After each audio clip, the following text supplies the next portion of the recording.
Hello students, कैसे हैं आप सब। आशा करती हूँ आप अच्छे होंगे और अच्छे से अपनी पढ़ाई कर रहे होंगे। मैं मोनिका रावत आपका स्वागत करती हूँ आईसीटी वर्चुअल क्लासरूम देहरादून में। बच्चों, आज हम क्लास 12th का जो आपका सब्जेक्ट है फिजिक्स, उसका चैप्टर करंट इलेक्ट्रिसिटी को कंटिन्यू करेंगे। पिछले लेक्चर में हमने इलेक्ट्रिक करंट यानी विद्युत धारा के बारे में पढ़ा था। विद्युत धारा क्या होती है ये हमने जाना था। इसके बाद धारा की दिशा के बारे में हमने जाना था कि धारा की दिशा क्या होती है। हमने ये देखा था कि धारा जो है वो सेल के पॉजिटिव टर्मिनल से नेगेटिव टर्मिनल की ओर प्रवाहित होता है, या ये कहा जाए कि इलेक्ट्रॉन के प्रवाह के विपरीत दिशा में ये प्रवाहित होता है। ये हमने समझ लिया था।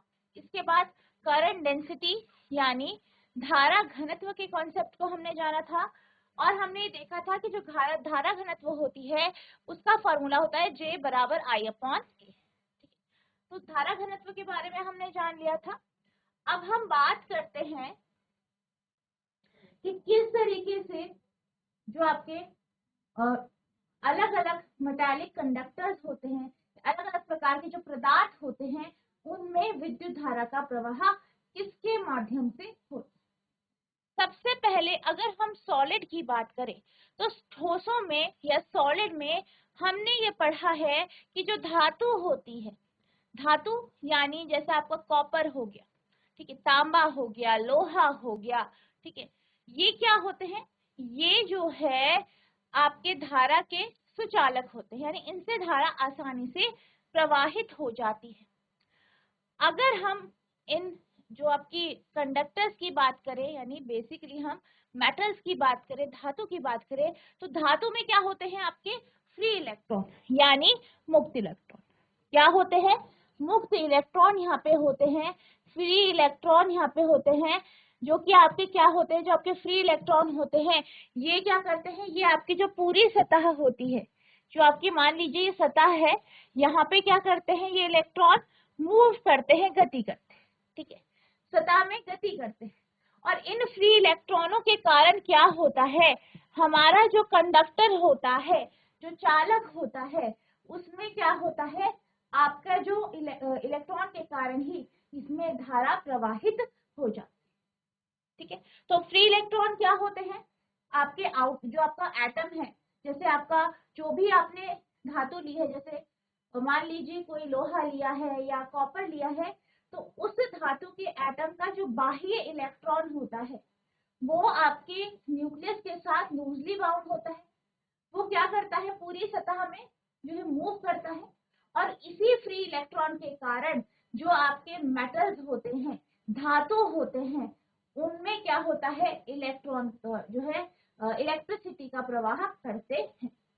और आप ये जानते हैं कि इलेक्ट्रॉन के प्रवाह के विपरीत दिशा में क्या होता है, इलेक्ट्रिसिटी प्रवाहित होती है, विद्युत धारा प्रवाहित होती है। तो सबसे पहले आपको ध्यान रखना है कि जो आपके सॉलिड होते हैं, सॉलिड में आपका जो कंडक्टर है, ठोस में जो आपका कंडक्टर है क्या है, धातु। क्या है आपके, धातु। और धातु में जो आपका इलेक्ट्रिसिटी का फ्लो किसके कारण होता है, मुक्त इलेक्ट्रॉनों के कारण। किसके कारण होता है, मुक्त इलेक्ट्रॉनों के कारण, ठीक है। तो इस बात का आपको ध्यान रखना है, सॉलिड यानी धातु, धातु में मुक्त इलेक्ट्रॉन होते हैं, और इन्हीं के कारण क्या होता है, आपका जो चालक है, आपका जो कंडक्टर है, उसमें धारा प्रवाहित होती है, ठीक है। Flow of electric charge in metallic conductor, धात्विक कंडक्टरों में विद्युत आवेश का प्रवाह। अमंग द सॉलिड्स यानी ठोसों में, all metals are good conductor of electricity, ठीक है। जो आपके सॉलिड होते हैं, ठोस होते हैं, उनमें जो आपके मेटल होते हैं, जो धातु होती है, वो कैसी होती है, वो विद्युत धारा का सुचालक होते हैं। The cause of conductance is free electron। अगर हम यहाँ पे चालकता की बात करें तो चालकता किसके कारण होती है, मुक्त इलेक्ट्रॉनों के कारण, फ्री इलेक्ट्रॉनों के कारण होती है। धात्विक चालकों में विद्युत आवेश का प्रवाह ठोस पदार्थों में से सभी धातुएं विद्युत की सुचालक होती हैं। चालकता का कारण मुक्त electron. In case of solid conductor that is copper, ferrous, ठीक है। तो क्या कहा गया है, अगर हम सॉलिड कंडक्टर की बात करें, ठोस चालकों की बात करें, यानी जैसे कि तांबा हो गया, लोहा हो गया, तो यहाँ पे क्या होता है, atoms are tightly bound to each other, ठीक है। अब आपको पता है, आपने पढ़ा है, जो है आपने क्लास 9 में पढ़ा है, जब हम एटम के स्ट्रक्चर के बारे में पढ़ते हैं और हम क्या पढ़ते हैं, हम पदार्थ के बारे में पढ़ते हैं, मैटर के बारे में पढ़ते हैं, तो हमें क्या पता है, हमें पता है कि जो सॉलिड होते हैं, जो ठोस होते हैं, उनमें जो क्या होते हैं, आपके एटम्स होते हैं, उनमें जो आपके एटम्स होते हैं, अणु होते हैं, वो कैसे होते हैं, वो टाइटली पैक्ड होते हैं। वो कैसे होते हैं, टाइटली पैक्ड, कुछ इस तरीके से, बिल्कुल ऐसे, यानी उनके बीच में कोई स्पेसिंग नहीं होती, बिल्कुल एक दूसरे से चिपके चिपके होते हैं, ठीक है। और क्या होता है इसमें, सॉलिड की बात की जाए, अब यहाँ पे हमने सॉलिड या ठोस चालक की बात की है, एटम इस तरीके से चिपके चिपके हैं, और ये जो एटम है, इनमें जो बाह्य, जो इनकी ऑर्बिट है, बाह्य कक्षा में जो इलेक्ट्रॉन है, वो कैसे होते हैं, लूजली बाउंड होते हैं, और इसलिए वो आसानी से आपका जो ये पदार्थ है उसमें गतिमान होते हैं या मूव कर पाते हैं। There are large number of free electron in them, और क्या कहा गया है, इनमें बहुत सारे मुक्त इलेक्ट्रॉन होते हैं। एक ठोस कंडक्टर यानी कॉपर, फेरस आदि के मामले में परमाणु एक दूसरे से कसकर बंधे होते हैं। इनमें बड़ी संख्या में मुक्त इलेक्ट्रॉन होते हैं, ठीक है। तो आपको ध्यान रखना है कि जो आपके सॉलिड होते हैं, जो आपके ठोस होते हैं, उनमें क्या होता है, उनमें जो आपके फ्री इलेक्ट्रॉन होते हैं, मुक्त इलेक्ट्रॉन होते हैं, वो क्या करते हैं, धारा के प्रवाह को प्रवाहित करते हैं, धारा के प्रवाह में मदद। अब हम चलते हैं लिक्विड कंडक्टर की ओर, ठीक है। तो यहाँ पे हम बात करेंगे जो आपके लिक्विड कंडक्टर है, तरल चालक है, उनके बारे। तो जो तरल चालक या लिक्विड कंडक्टर होते हैं, उसमें जो इलेक्ट्रोलाइट विलयन होता है, यानी इलेक्ट्रोलाइट सोल्यूशन होता है, उनमें क्या होता है, आपका इलेक्ट्रिसिटी या धारा पास हो जाती है। अब हम इलेक्ट्रोलाइट सोल्यूशन की बात करें, तो इलेक्ट्रोलाइट सोल्यूशन में क्या होते हैं, आपके पास पॉजिटिव और नेगेटिव आयन, ठीक है। इसमें क्या होते हैं, आपके चार्ज आयन होते हैं, पॉजिटिव आयन होते हैं और आपके नेगेटिव आयन होते हैं। पॉजिटिव और नेगेटिव क्या होते हैं, यहाँ पे आयन होते हैं, ठीक है। जैसे आपका HCl का सोल्यूशन हो गया, ठीक है। तो अब यहाँ पे क्या होता है आपका, आप जानते हैं H जो होता है हाइड्रोजन पॉजिटिव चार्ज होता है, जो आपका क्लोरीन है नेगेटिव चार्ज होता है। तो ये जो आपके H प्लस और Cl माइनस है, ये क्या करते हैं, ये यहाँ पे धारा के प्रवाह में मदद करते हैं, यानी इनके कारण यहाँ पे धारा प्रवाहित होता है। तो आपको ध्यान रखना है कि जब भी हम तरल चालक के बारे में बात करते हैं, जैसे कि आपका इलेक्ट्रोलाइट सोल्यूशन हो गया, यहाँ पर नेगेटिव और पॉजिटिव आयन जो होते हैं, वो आपका इलेक्ट्रिसिटी के फ्लो में मदद करते हैं, ठीक है। तो लिक्विड की बात की जाए तो वहां पे क्या होगा, आपका पॉजिटिव और नेगेटिव चार्ज आयन, यानी जो आपका धन और जो आपका ऋणात्मक आयन है वो, ठीक है। तो उनके कारण ही क्या होगा, यहाँ पे आपका करंट फ्लो करेगा। In case of liquid conductors like electrolyte solution, there are positive and negative charge ion which can move on applying electric field। क्या कहा है कि जब हम लिक्विड कंडक्टर की बात करते हैं, तो यहाँ पे जब हम इसमें क्या करते हैं, आपके लिक्विड कंडक्टर से इलेक्ट्रिक फील्ड को, विद्युत धारा को पास कराते हैं, तो जो आपका पॉजिटिव और नेगेटिव चार्ज आयन है, ये आपके इलेक्ट्रिसिटी के फ्लो में मदद करता है। इलेक्ट्रोलाइट विलयन जैसे तरल कंडक्टर के मामले में पॉजिटिव और नेगेटिव चार्ज आयन होते हैं जो विद्युत क्षेत्र लागू करने पर आगे बढ़ सकते। अब यहाँ पे हमने ठोस की बात करी, ठीक है, इसके बाद हमने आपके जो तरल है उनकी बात करी। नेक्स्ट हम बात करते हैं गैसों की।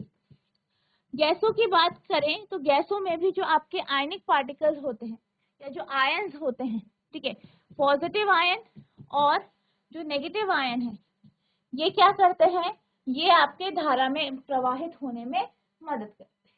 क्योंकि आपको पता है गैस आपकी जो है आयनाइज हो जाती है, जब हम उससे इलेक्ट्रिक फील्ड पास करते हैं तो क्या होता है, आयनाइज हो जाती है और यही इसको आगे जो है इलेक्ट्रिसिटी को आगे बढ़ने में मदद करती है। दूसरा है अर्धचालक सेमीकंडक्टर, चौथा आपका अर्धचालक।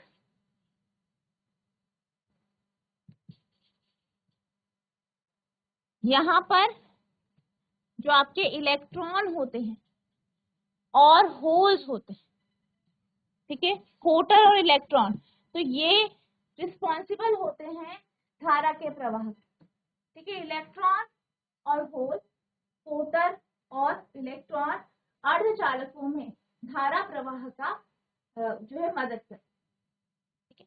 तो ये आपके यहाँ पे हमने बात करी कि किस तरीके से अलग अलग प्रकार के आपके जो पदार्थ होते हैं उनमें धारा प्रवाहित होती है। नोट करें।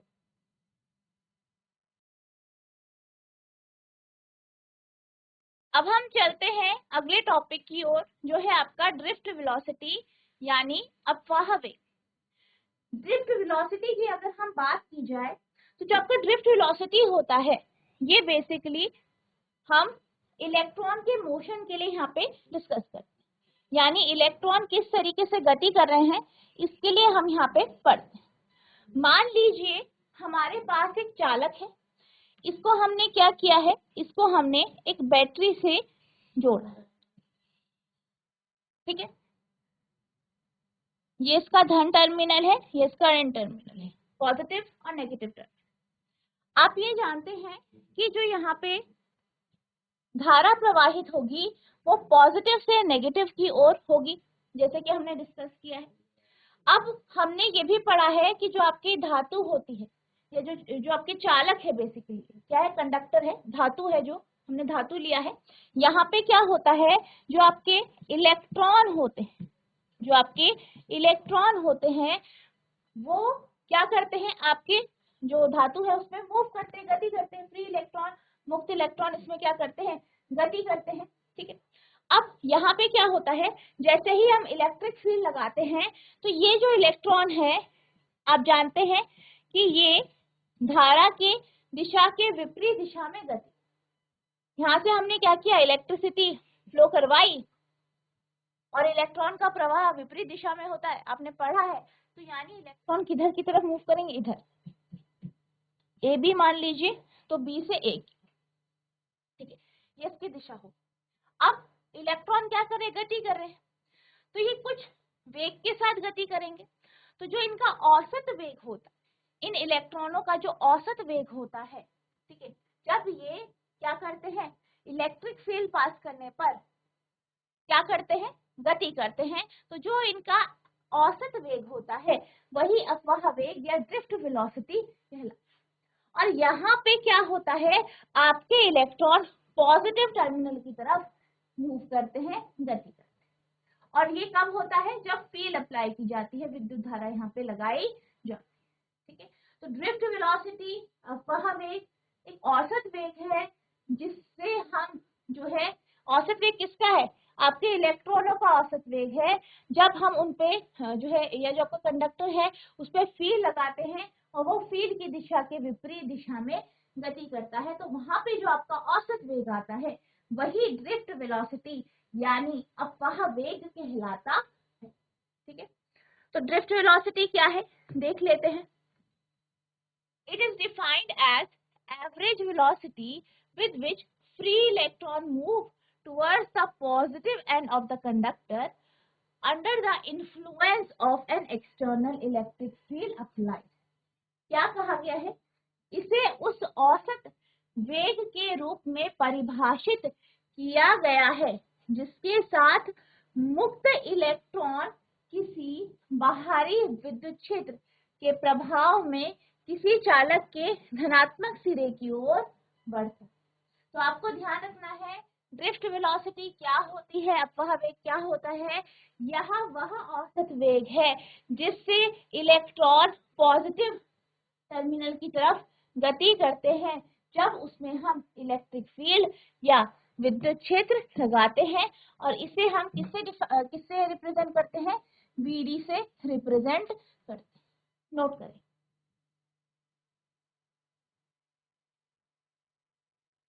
अब हम चलते हैं इसके डेरिवेशन की ओर।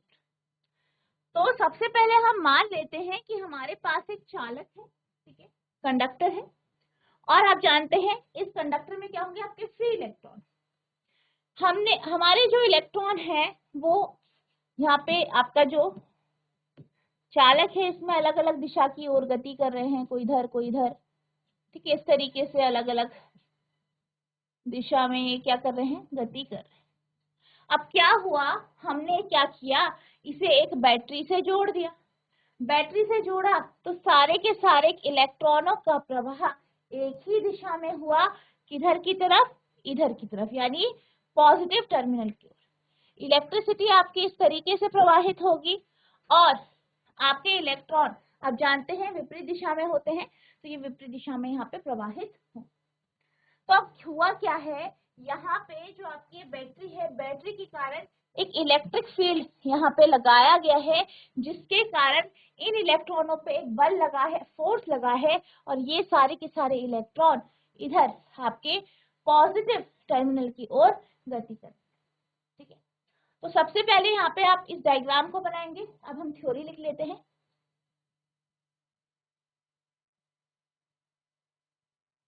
Let us consider a conductor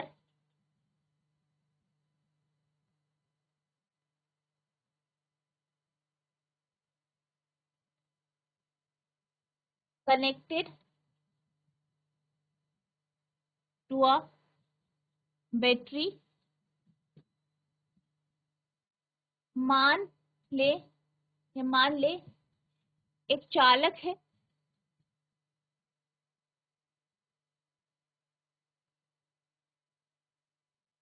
जिसे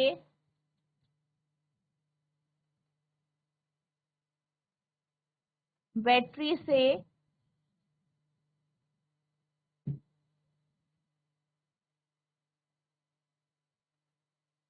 जोड़ा गया है। बैटरी के कारण चालक पर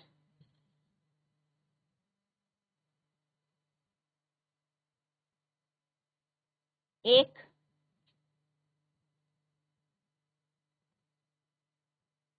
विद्युत क्षेत्र लगेगा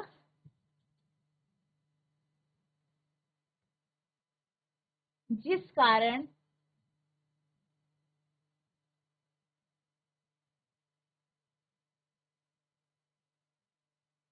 इलेक्ट्रॉन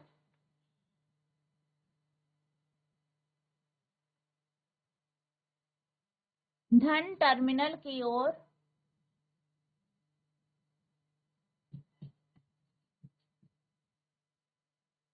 गति करें।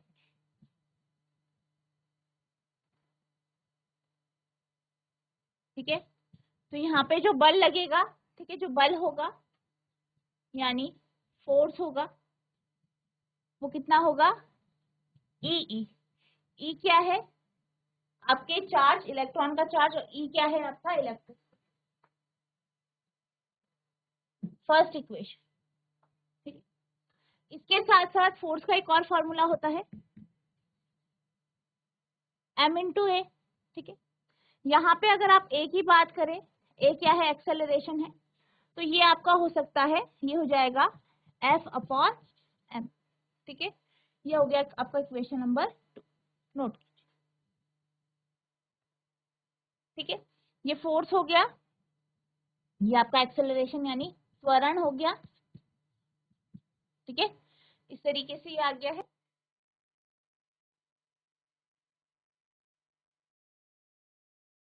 अब आप क्या करेंगे, फर्स्ट इक्वेशन को सेकेंड इक्वेशन में रख देंगे, यानी एफ की वैल्यू यहां रख देंगे। तो आप लिखेंगे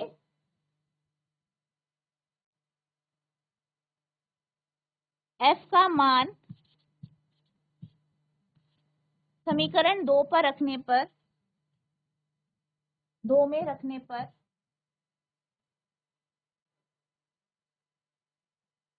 क्या आएगा आपका, ए बराबर ई ई अपॉन एम, ठीक है, ये आ जाएगा। इसे इक्वेशन नंबर 3 मान। अब त्वरण का एक और फॉर्मूला होता है। त्वरण क्या होता है, change in velocity per unit time, यानी जो त्वरण है वो क्या है, जो है वेग के बदलने की दर। यहाँ पर क्या हो रहा है, आपके इलेक्ट्रॉन मूव कर रहे हैं, इलेक्ट्रॉनों के त्वरण की हम बात कर रहे हैं। तो यहाँ पे जो आपके एक्सेलरेशन में जो टाइम, जो आपका जो है वेग में परिवर्तन में जो टाइम लगे, पहले क्या थे, आपके इलेक्ट्रॉन रुके थे, फिर वो गति करने लगे। मान लीजिए वो वीडी जो है गति से, या वीडी जो आपका वेग है उससे गति करने लगे, तो यहाँ पर जो आपका एक्सेलरेशन का फॉर्मूला हो जाएगा, त्वरण का जो फॉर्मूला हो जाएगा, क्या हो जाएगा, चेंज इन वेलोसिटी। पहले रुके थे यानी जीरो थी वेलोसिटी, जीरो वेग था, फिर क्या हो गया, वीडी हो गया, अपवाह वेग हो गया, अपॉन इसमें जो टाइम लगा है, कितना लगा है, टॉ टाइम लगा है, ठीक है। यहाँ पे हम टॉ को क्या लेते हैं, रिलैक्सेशन टाइम। तो आपका क्या है, रिलैक्सेशन टाइम। तो ये आप समझ लीजिए, इतना इस पे टाइम इंटरवल लगा। तो यहाँ पे हो जाएगा VD equals to VD upon tau, ठीक है। या आप लिख सकते हैं, आप क्या लिख सकते हैं इसे, V D equals to A into, ठीक है। अब यहाँ पे आप क्या करेंगे, ए की वैल्यू तीसरी इक्वेशन से यहाँ पे रख देंगे, इसे आप इक्वेशन नंबर 4 मान लीजिए। तो आप लिखेंगे ए का मान समीकरण 4 में रखने पर,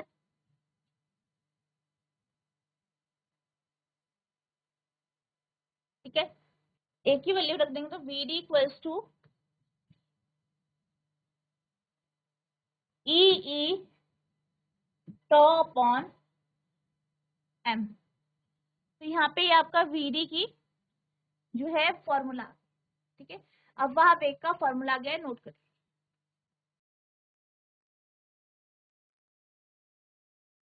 अब हम चलते हैं अगले टॉपिक की ओर। अगला टॉपिक है आपका current through a conductor in terms of drift velocity, यानी यहाँ पे हम करंट को ड्रिफ्ट वेलोसिटी की टर्म्स में यहाँ पे जो है इनके बीच में जो संबंध है वो स्टैब्लिश करेंगे, एक फॉर्मूला यहाँ पे हम डिराइव करेंगे। हम मान लेते हैं कि हमारे पास एक क्या है, कंडक्टर है, चालक है, ठीक है, जिसकी लंबाई क्या है, आप देख सकते हैं इसकी जो लंबाई है वो L है, और इसका अनुप्रस्थ काट का जो क्षेत्रफल है, एरिया ऑफ क्रॉस सेक्शन जो है वो A। अब इससे हमने एक बैटरी को लगाया और बैटरी से क्या हुआ, आपका इलेक्ट्रिसिटी फ्लो करी, इलेक्ट्रिसिटी फ्लो हुई यानी इलेक्ट्रिक फील्ड लगी। इलेक्ट्रिक फील्ड की विपरीत दिशा में आपके इलेक्ट्रॉन्स यहाँ पे गति करेंगे, अब जानते हैं पॉजिटिव टर्मिनल की ओर, ठीक है। तो यहाँ पे हम सबसे पहले जो है मान लेते हैं कि जो आपका कंडक्टर है, ठीक है, आप लिखेंगे, मान लें चालक की लंबाई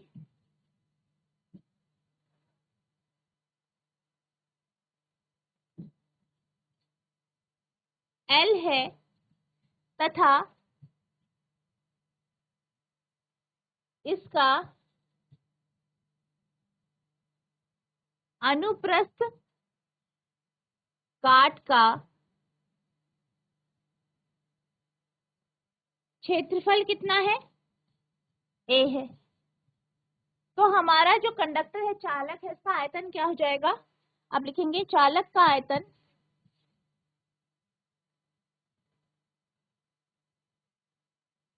कितना होगा? चालक का आयतन लेंथ इंटू ब्रेथ, लंबाई इंटू चौड़ाई, या यहाँ पे आ जाएगा एल इंटू ए। ठीक है, अब हम क्या करते हैं, हम मान लेते हैं एन क्या है, एन जो है जो आपके मुक्त इलेक्ट्रॉन है, ठीक है, जो आपके कैसे इलेक्ट्रॉन है, मुक्त इलेक्ट्रॉन है, उनकी संख्या, ठीक है, मुक्त इलेक्ट्रॉनों की संख्या। तो जो आपका चालक है उसका जो, उसमें जो कुल इलेक्ट्रॉन होंगे, ठीक है, तो आप लिखेंगे चालक में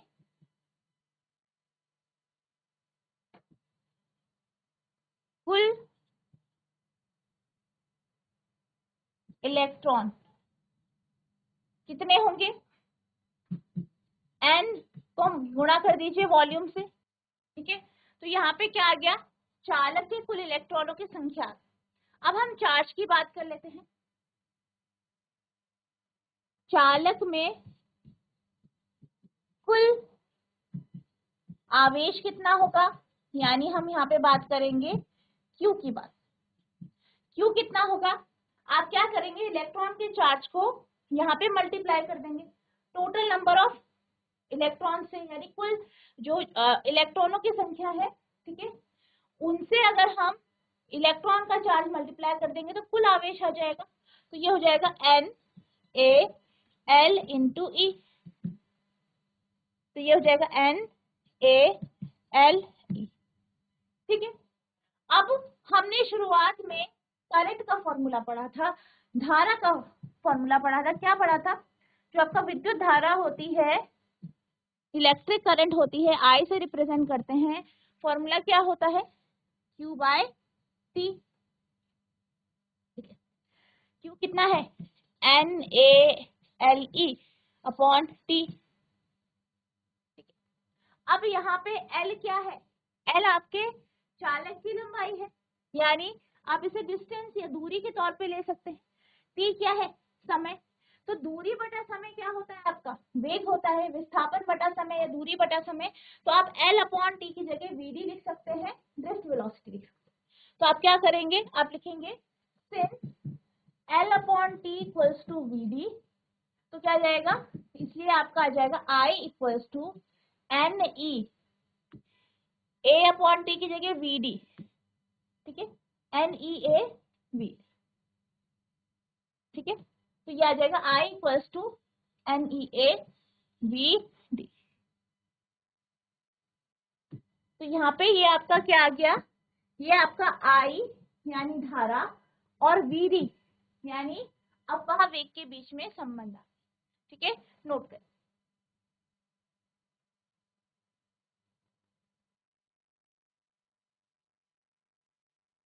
तो बच्चों, आज हमने ये जाना कि जो आपके अलग अलग पदार्थ होते हैं उनमें जो है विद्युत धारा का प्रवाह कौन करता है।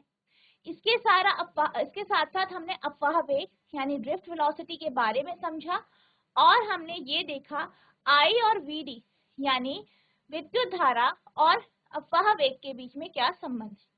आई होप आपको ये सारे टॉपिक अच्छे से समझ में आए होंगे। इन डेरिवेशन को आपको लिख लिख के प्रैक्टिस करना है। अगर आपको कहीं भी कोई भी डाउट होता है तो नेक्स्ट लेक्चर में आप पूछ सकते हैं। तो बच्चों, आज के लिए बस इतना ही, मिलते हैं अब नेक्स्ट सेशन में। तब तक के लिए thank you and have a nice day.